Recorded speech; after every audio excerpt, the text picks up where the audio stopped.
ये वीडियो उन सभी स्टूडेंट्स के लिए है और गरीब लोगों के लिए जो एक मुकाम से दूसरे मुकाम पे जाना चाहते हैं। आपको मालूम है कल से ही जम्मू खिते के अंदर पैनिक सिचुएशन नज़र आ रही है और सभी लोग बस स्टैंड से राजौरी पहुंच अलग अलग मुकामात पे जाना चाह रहे हैं, लेकिन कई सारी गाड़ियों ने रेट में जो है वो इजाफा किया है। ट्रांसपोर्ट पहले से ही जो है वो मुकम्मल तौर के ऊपर आम शहरियों को नहीं मिल पा रहा है, स्टूडेंट्स को नहीं मिल पा रहा है। लेकिन अगर कोई एक आधी गाड़ी मिल भी जाती है तो उसका किराया जो है वो डबल वसूल किया जा रहा है। वैसे ही आप देख रहे हैं कई सारी जगहों से हमें ये शिकायतें मिली कि जो शॉपकीपर्स हैं वो डबल रेट में सामान बेचने की कोशिश कर रहे हैं। अब आप देखिए इस वक्त हालात कैसे हैं, सब लोग पैनिक सिचुएशन में हैं, सब लोग परेशानी की हालत में हैं। हम सब लोगों को एक दूसरे का साथ देना चाहिए, इसके बावजूद डबल किराया वसूल किया जा रहा है। 100 रुपए की चीज़ को 200 रुपए में बेचा जा रहा है, इसके बावजूद एक आम इंसान को लूटने की कोशिश की जा रही है। क्या ये शर्म की बात नहीं है? ये बिल्कुल शर्म की बात है। वहीं दूसरी तरफ कई सारी ऑर्गेनाइजेशंस हों, चाहे वो लोकल ऑर्गेनाइजेशंस हों, चाहे वो पॉलिटिकल ऑर्गेनाइजेशंस हों, उन्होंने कुछ अपने नंबरात भी जारी किए हैं जिन नंबरात पे आप राब्ता कर सकते हैं और आपको फ्री में जो है वो एक मुकाम से दूसरे मुकाम पहुंचाने का काम किया जाएगा।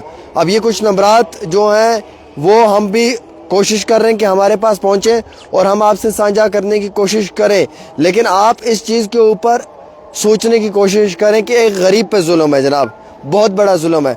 एक तो पुंछ के अंदर आप देखिए 13 सिविलियंस की मौत हुई, पाकिस्तान ने इन 13 सिविलियंस को निशाना बनाया।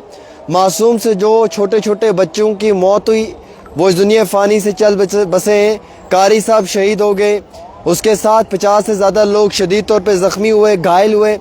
उड़ी के अंदर, गींगल के अंदर वहाँ पे 8 से 10 मकान डैमेज हो गए, 3 से 4 मकान राजौरी के अंदर डैमेज हो गए। पुंछ के अंदर हालात ही जो हैं वो काफ़ी ज़्यादा कशीदा हैं, पूरी रात शेलिंग हो रही थी, वहाँ के आम शहरियों को काफ़ी तकलीफ़ हो रही है। वैसे ही उड़ी के अंदर आम शहरियों को काफ़ी तकलीफ़ हो रही है। अच्छा, आप देख सकते हैं कि कितने इस समय सिचुएशन जो है वो टेंस में है।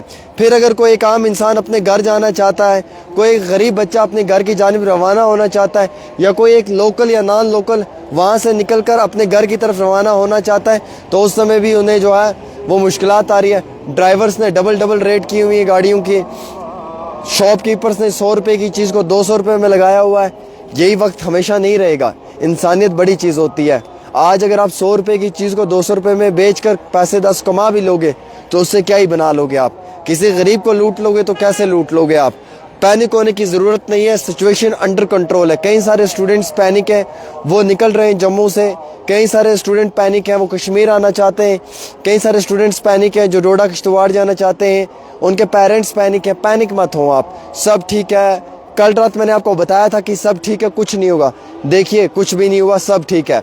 हमें अपने एयर डिफेंस सिस्टम पे पूरा यकीन है, एतमाद है, पूरा भरोसा है और हमें मालूम है कि कभी भी किसी भी समय कुछ भी गलत नहीं हो सकता है, क्योंकि S-400 एक्टिव है। अब आपको मालूम है कि पाकिस्तान पड़ोसी मुल्क ये सब करता है, उसकी पहले से आदत रही है कि वो कभी चैन से हमें बैठने नहीं देगा, कभी चैन से हमें जीने नहीं देगा। वो हमेशा इसी तरीके के जो वो अटैक्स करता है और कल रात भी किया। 8 मिसाइल्स भेज दिए, अरनिया, सांबा, जम्मू एयरपोर्ट और उसके साथ साथ कुछ और एडजॉइनिंग एरियाज़ को टारगेट बनाया। लेकिन उसी समय एयर सायरन ने आवाज़ देना शुरू की, S-400 एक्टिवेट किया, एयर डिफेंस सिस्टम हमारा एक्टिवेट था। उन सब चीज़ों को जो है वो ब्लैक आउट कर दिया, उन सब चीज़ों को जो है उन मिसाइल्स को जो है वो डिफ्यूज़ कर दिया। तो बहरहाल ये भी आपको पहुंचाना था कि कल क्या हुआ वो भी बताना ज़रूरी था। लेकिन उससे इम्पॉर्टेंट ये है कि खुदारा मेरे ड्राइवर भाइयों, आप जहाँ से भी मुझे देख रहे हो, सुन रहे हो, मैं अपील करता हूँ हाथ जोड़कर, इस समय सिचुएशन बहुत टेंस है। कहीं पे भी अगर कोई गरीब मिलता है तो 10 रुपये की जगह 5 रुपये उससे लो, ऐसा नहीं कि 10 का 15 लो। गरीब कहाँ जाएगा, किसके आगे अपनी फरियाद करेगा? आपको मालूम है। बाकी टेंशन मत लो, ये अफवाहें चल रही हैं कि गैस ख़त्म हो गया है, पेट्रोल ख़त्म हो गया है, डीजल ख़त्म हो गया है, ATM बंद हो जाएगा, बैंक से पैसे निकाल लो, ये सब अफवाह है, ये सब फेक खबरें हैं, ये बिल्कुल बिना मतलब के सर्कुलेट हो रही हैं। कई सारी जगहों पे फेक खबरें चलाई जा रही हैं कि पाकिस्तान ने अटैक किया, एक ब्रिज को डैमेज कर दिया। ये भी फेक है, ये भी झूठ है, कुछ भी सच नहीं है। आप जो भी खबर है वो बिल्कुल ऑफिशियल खबर जो है उस पर यकीन करें, एतमाद करें, भरोसा करें। उमर साहब भी आज जम्मू में हैं, वो भी आज लोगों से मिल रहे हैं। और जितना हो सकता है आप अपने इलाकों में अपने सिविल सोसाइटी के साथ मिलकर ब्लड डोनेशन कैंप्स करें। ब्लड डोनेशन कैंप्स होना बहुत ज़रूरी है। ब्लड प्रोवाइड करना इस समय बहुत इंपॉर्टेंट है।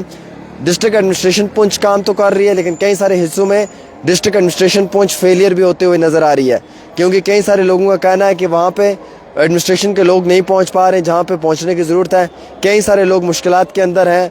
और मैं गुजारिश करना चाहूँगा उन सभी सोशल मीडिया इन्फ्लुएंसर से हाथ जोड़कर, अरे भैया ये समय आपकी रील्स का, मीम्स का नहीं है। आप लोगों ने बहुत मीम्स बना ली, आप लोगों ने बहुत रील्स बना ली, पुंछ के नाम पे बहुत फॉलोवर्स ले लिए, पुंछ के नाम पे बहुत व्यूवरशिप ले ली, घर अंदर एसी के कमरे में बैठे हुए। अब ज़्यादा ड्रामा मत करो। ये पुंछ के जो हमारे भाई हैं इनके दर्द को महसूस करो। बहुत रील्स आपने बनाई, बहुत मीम्स आप लोगों ने बनाई, बहुत कुछ हुआ, लेकिन आप इन लोकल्स के दर्द को महसूस करो, इनके दर्द को, तकलीफ़ को महसूस करो। आज हर इंसान को पता है कि मैंने एक रील बना के डाल देनी है, फॉलोवर मिल जाएगा। फिर जिस तरह की जिस मर्जी में उनका मन चाहता वो रील डाल देते, वो फॉलोवर्स के लिए कुछ भी कर देते। ऐसे लोगों पे भी शिकंजा कसा जाएगा जो गलत तरीके से नैरेटिव चलाते, जो गलत तरीके से प्रोपोगंडा चलाते, या जो गलत तरीके से जो है वो अपने सिस्टम के अंदर गलत चीज़ों को स्प्रेड करते हैं। फ़िलहाल एक छोटी सी रिपोर्ट आमिर के साथ।